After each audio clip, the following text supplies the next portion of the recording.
Assalamualaikum warahmatullahi wabarakatuh. Perkenalkan, nama saya Dimas Angga Lesmana, NIM 192180084 dari kelas 2D PGSD. Pada video kali ini saya akan membahas mengenai materi yang sudah saya pelajari di semester 2 pada mata kuliah Pendidikan Matematika 1, yang dimana pada mata kuliah tersebut memuat 8 bab. 8 bab tersebut akan saya pelajari pada video kali ini. Bab pertama yaitu sejarah bilangan. Sejarah bilangan sendiri memuat 4 sistem bilangan.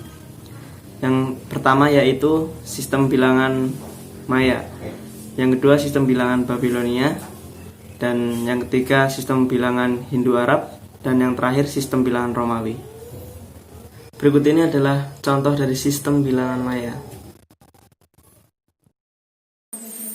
Ini adalah contoh dari sistem bilangan Maya yang memiliki basis 20 dan ditulis secara tegak. Di situ sudah tertera untuk desimal 0 sampai desimal 19, yang contohnya itu adalah dari sistem bilangan Maya. Untuk contoh soalnya sudah tertera juga di situ, mulai dari mencari angka 28, yaitu dengan cara 1 dikali 20 ditambah 8, dan hasilnya juga mempunyai angka yang berbentuk sistem dari bilangan Maya. Sistem tersebut gabungan antara angka 1 dari sistem bilangan Maya tersebut dan angka 8. Yang kedua adalah mencari angka 433. Basisnya menggunakan basis 20, di mana 1 dikali 400 ditambah 1 dikali 20 dan ditambah 13, yang hasilnya juga menggunakan sistem bilangan Maya, antara penggabungan dari sistem bilangan Maya 1 lagi, dan 13.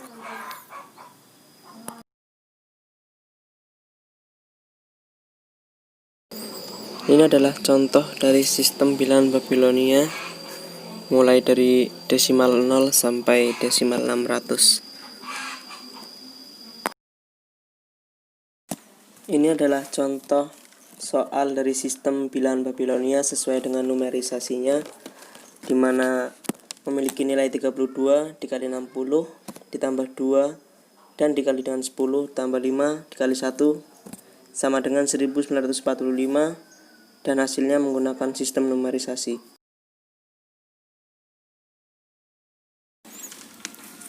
Selanjutnya adalah sistem bilangan Romawi.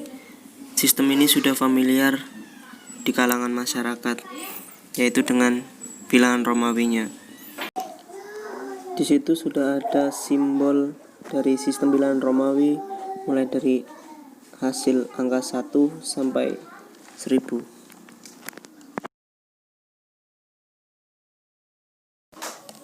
Ini adalah contoh untuk menyatakan angka menggunakan sistem bilangan Romawi. Ya, di situ sudah tertera contohnya dan sudah ada hasilnya menggunakan sistem bilangan. Yang terakhir pada sistem lambang bilangan ini yaitu sistem bilangan Hindu-Arab. Sistem ini identik dengan menggunakan 10 lambang yang disebut angka, yaitu 0, 1, 2, 3, 4, 5, 6, 7, 8, dan 9. Bentuk-bentuk perpangkatan dari 10 yaitu ditulis 10 disebut 1 puluhan, 10 puluhan ditulis 100 disebut 1 ratusan, 10 ratusan ditulis 1000 disebut 1 ribuan, 10 ribuan ditulis 1000 disebut 10 ribuan, dan seterusnya. Bab selanjutnya adalah bilangan dan lambang bilangan. Pada materi ini, pada bab ini memuat beberapa materi, yaitu membilang, kemudian nilai tempat, bilangan kardinal dan ordinal. Materi pertama pada bab bilangan dan lambang bilangan yaitu membilang. Cara yang dipakai untuk membandingkan adalah mengkorespondensikan atau memasangkan benda, unsur atau elemen suatu himpunan pada awal sejarah bilangan Pembanding yang digunakan adalah coretan pada dinding gua, tumpukan kerikil, tumpukan, dan lain-lainnya. Ini adalah contoh dari memasangkan. Keterangan dari gambar ini yaitu antara sama banyak dan tidak sama banyak. Materi yang kedua adalah nilai tempat. Suatu sistem numerisasi disebut sistem tempat jika nilai dari lambang-lambang yang digunakan menerapkan aturan tempat, sehingga lambang yang sama memiliki nilai yang tidak sama karena tempatnya berbeda. Oleh karena adanya kaitan antara nilai dan tempat, maka sistem tempat lebih dikenal dengan sistem nilai tempat.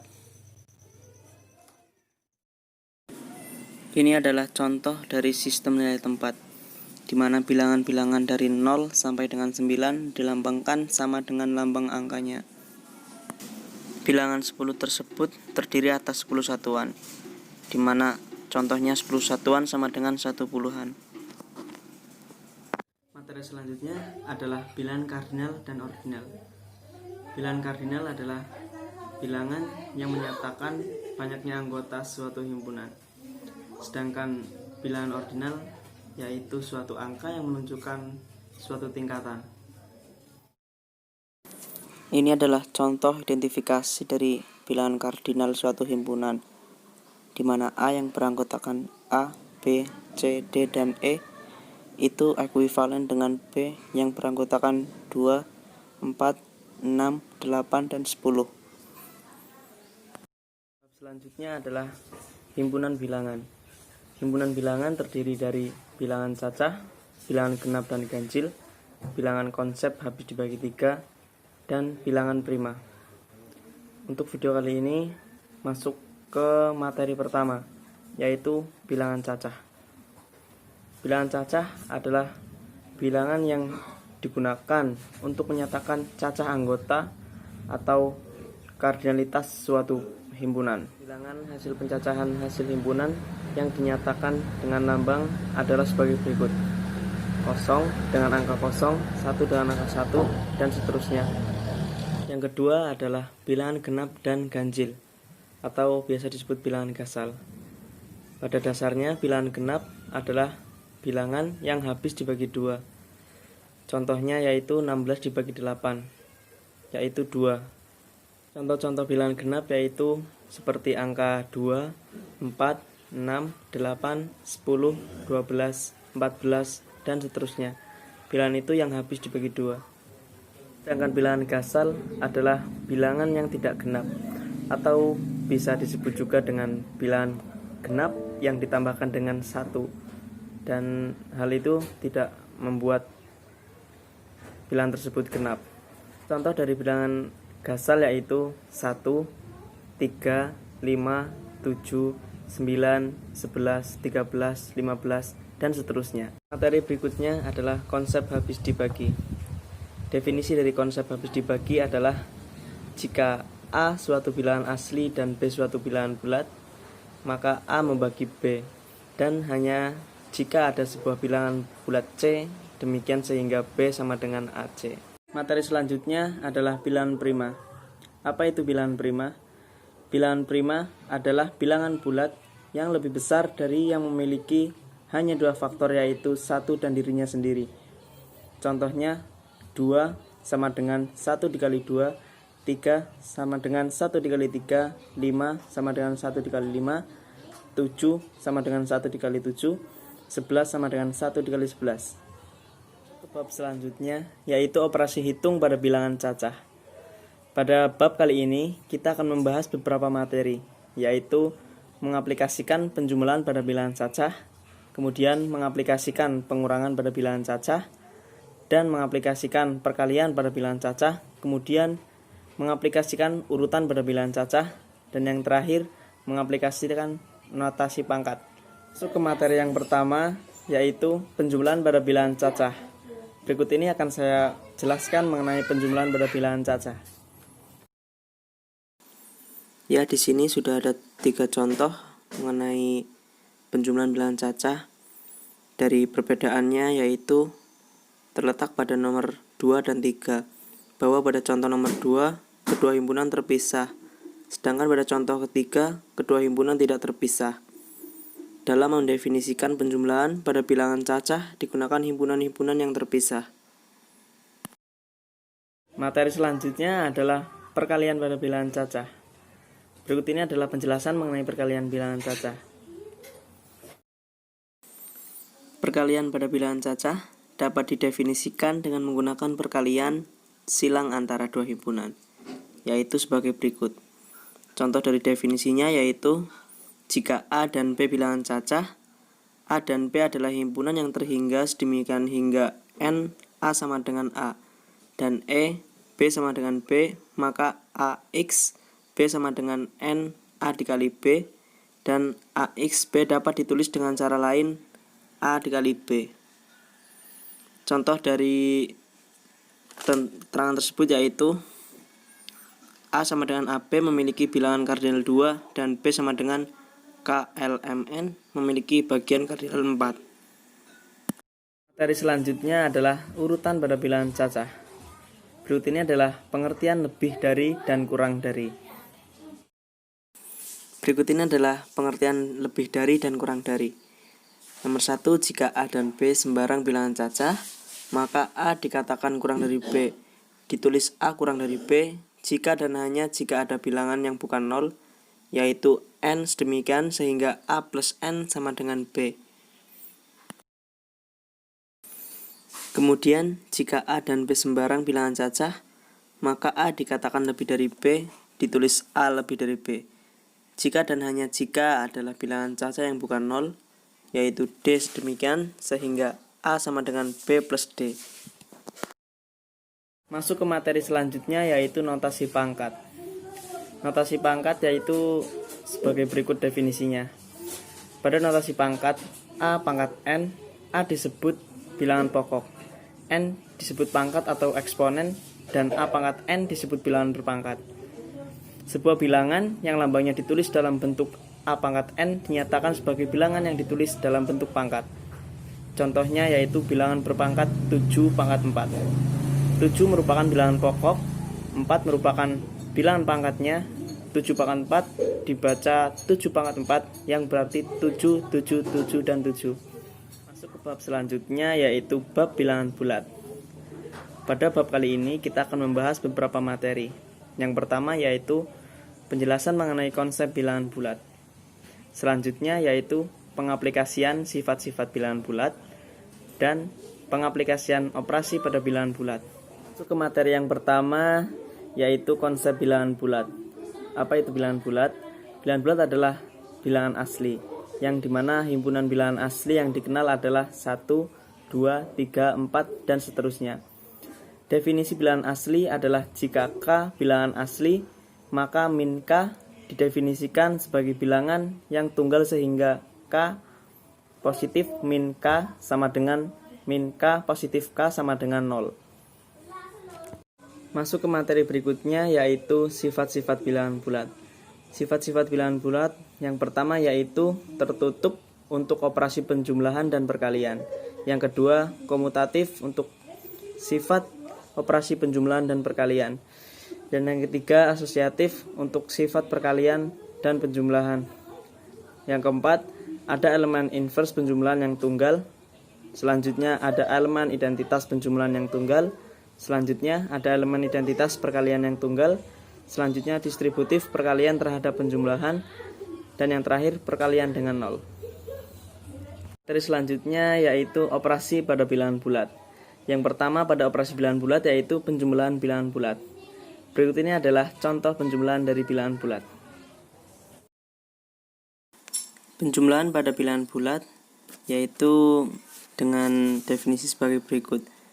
Jika P dan Q bilangan cacah, maka penjumlahan bilangan bulat didefinisikan dengan misal contoh seperti 4 contoh tersebut.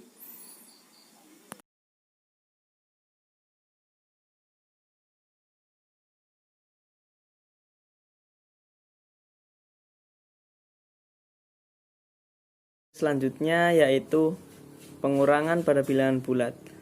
Berikut ini adalah contoh dari pengurangan bilangan bulat.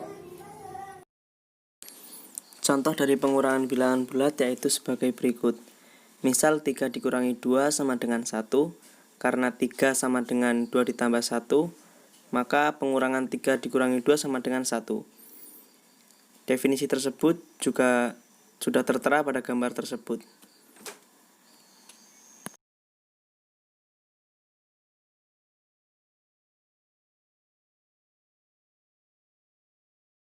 Selanjutnya yaitu perkalian pada bilangan bulat. Berikut ini adalah contoh dari perkalian bilangan bulat. Perkalian bilangan bulat dimisalkan dengan P dan Q yang bilangan cacah. Dengan contoh sebagai berikut. Misal P dikali Q sama dengan N, P dikali Q, di mana P sama dengan NP dan P sama dengan NQ. P dan Q adalah sebuah himpunan. Contoh yang kedua yaitu min P dikali min Q sama dengan P dikali Q.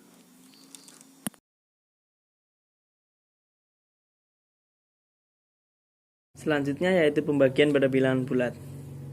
Berikut ini adalah contoh dari pembagian bilangan bulat. Contoh pada pembagian bilangan bulat yaitu semisal 18 dibagi 2 sama dengan 9. Karena 2 dikali 9 sama dengan 18 juga. Contoh yang lain yang negatif yaitu negatif 18 dibagi 2 sama dengan negatif 9. Karena 2 dikali negatif 9 sama dengan negatif 18. Lanjut ke bab selanjutnya yaitu FPP dan KPK.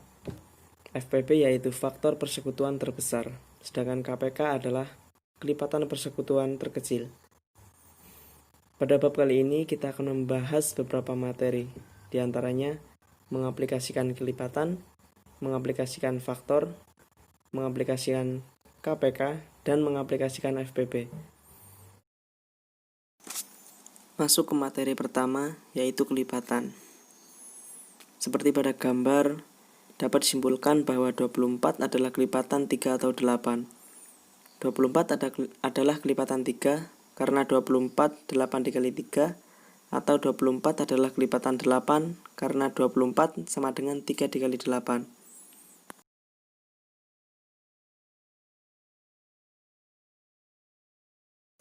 Masuk ke materi berikutnya yaitu faktor. Pada pernyataan tersebut dengan permisalan bilangan A dan bilangan B serta C dapat disimpulkan bahwa C juga merupakan faktor dari A, yang dimana jika A sama dengan B dikali C, maka B dan C adalah faktor dari A. Contoh selanjutnya yaitu menentukan faktor 12. Oleh karena 12 diperoleh dari hasil kali 1 dikali 12, 2 dikali 6, dan 3 dikali 4, maka faktor dari 12 adalah 1, 2, 3, 4, 6, dan 12. Jika ditulis dalam bentuk himpunan, maka himpunan faktor dari 12 adalah 1, 2, 3, 4, 6, dan 12.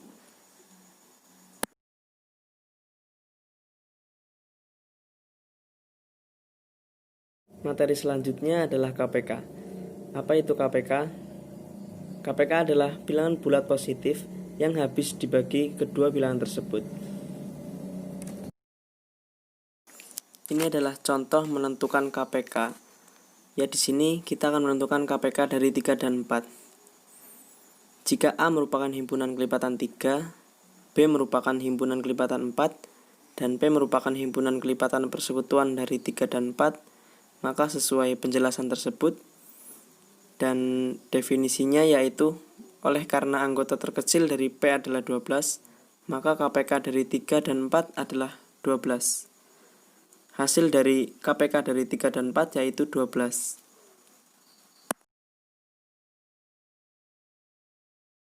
Materi berikutnya adalah FPP. Apa itu FPP? FPP dimisalkan dengan P dan Q. P dan Q adalah bilangan bulat.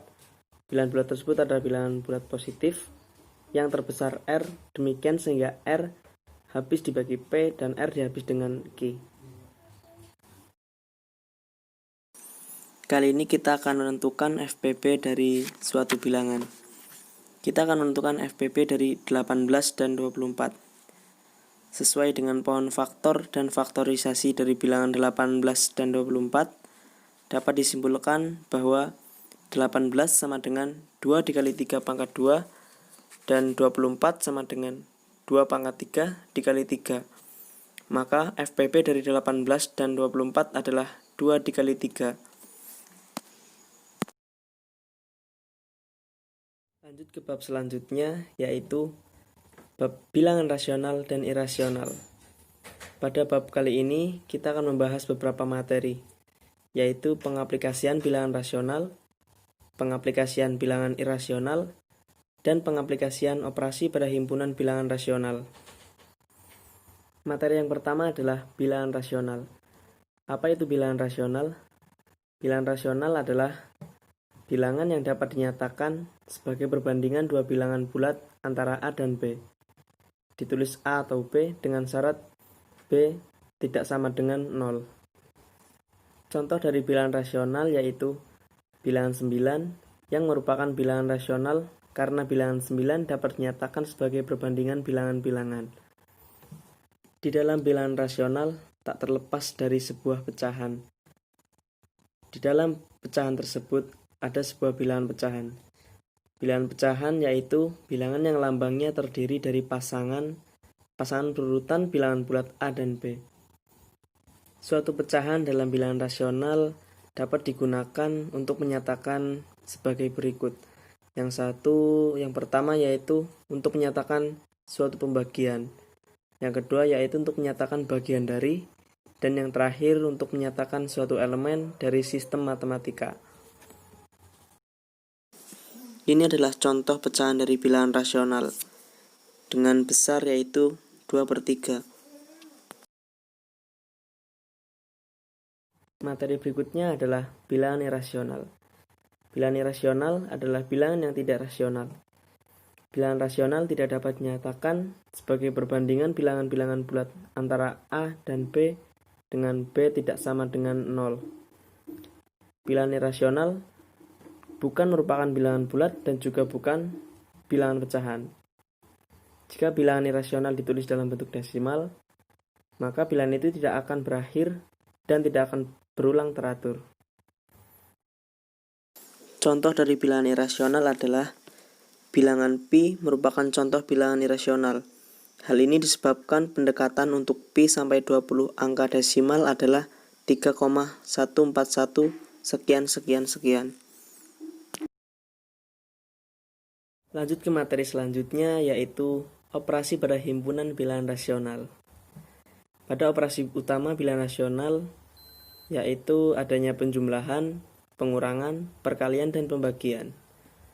Berikut adalah contoh-contoh dari operasi hitung pada himpunan bilangan rasional. Ini adalah contoh penjumlahan dari bilangan irasional, yaitu 2/5 ditambah min 1/5 dengan hasil 1/5. Ini adalah contoh pengurangan dari bilangan irasional dengan contoh 2/5 dikurangi min 1/5 dengan hasil akhir 3/5. Ini adalah contoh perkalian dari bilangan irasional dengan contoh 2/5 dikali min 1/5 dengan hasil akhir min 2/25. Ini adalah contoh pembagian dari bilangan irasional dengan contoh 2/5 dibagi min 1/5 dan dengan hasil akhir min 2. Bab yang terakhir yaitu aritmatika sosial. Pada bab ini kita akan membahas beberapa materi, yaitu pengaplikasian mata uang, pengaplikasian uang dan perdagangan, pengaplikasian pinjaman dan tabungan. Masuk ke materi yang pertama yaitu mata uang. Dalam mata uang ada beberapa pengelompokan. Berikut ini adalah contoh-contoh pengelompokan dari mata uang. Ini adalah contoh kecil dari pengelompokan mata uang, di mana pada nilai uang 750 perak, jika dikelompokkan ke dalam macam-macam mata uang, akan diperoleh 3 keping uang dengan nilai 200 perak, 1 keping uang dengan nilai 100 perak, dan 1 keping uang dengan nilai 50 perak. Materi selanjutnya yaitu uang dan perdagangan. Di dalam perdagangan tidaklah asing dengan istilah keuntungan dan kerugian. Berikut ini adalah definisi dari keuntungan dan kerugian. Sebuah keuntungan akan diperoleh jika harga penjualan barang lebih dari harga pembelian. Demikian sebaliknya, kerugian akan diperoleh jika harga penjualan barang lebih dari harga pembelian. Secara sistematis, sebuah keuntungan dapat dinyatakan sebagai berikut. Keuntungan dapat diambil melalui harga penjualan dikurangi harga pembelian. Dan sebaliknya juga, pada kerugian dapat dinyatakan sebagai berikut, yaitu dengan harga pembelian dikurangi dengan harga penjualan.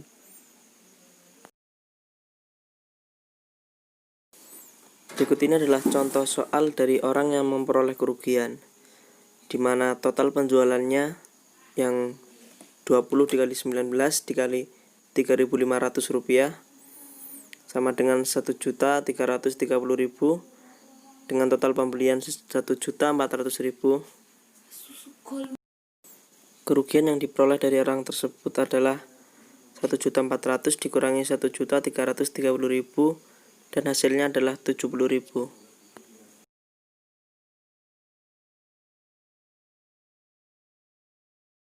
Dalam menentukan keuntungan dan kerugian pada suatu penjualan, tak lepas dari kata presentasi, di mana presentasi tersebut yaitu merupakan presentasi keuntungan atau kerugian yang dikaitkan dengan harga pembelian dan dinyatakan secara sistematis sebagai berikut, yaitu jumlah keuntungan atau kerugian per harga penjualan dikali 100%. Materi selanjutnya yaitu pinjaman dan tabungan. Dalam tabungan tak lepas dari sebuah bunga. Bunga uang tabungan adalah selisih antara uang setelah akhir masa tabungan dengan uang pertama pada waktu mulai penyimpanan atau modal. Sedangkan modal akhir dapat ditulis secara sistematis sebagai berikut. MA sama dengan M plus P dikali M, di mana MA adalah modal akhir, M sama dengan besarnya simpanan atau modal, dan P adalah suku bunga. Ini adalah contoh soal mencari bunga pinjaman yang harus dibayar setiap bulan, di mana seseorang tersebut meminjam uang sebesar 15 juta kepada bank dengan suku bunga untuk setiap bulan sebesar 2%. Penyelesaiannya yaitu dengan cara 2% tersebut dikali dengan 15 juta, lalu hasilnya adalah 300.000. Jadi bunga pinjaman yang harus dibayar setiap bulannya adalah sebesar 300.000.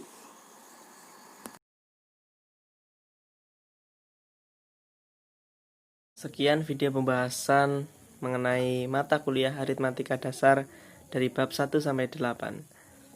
Maaf yang sebesar-besarnya apabila banyak tutur kata yang belum sesuai. Sekian dan wassalamualaikum warahmatullahi wabarakatuh.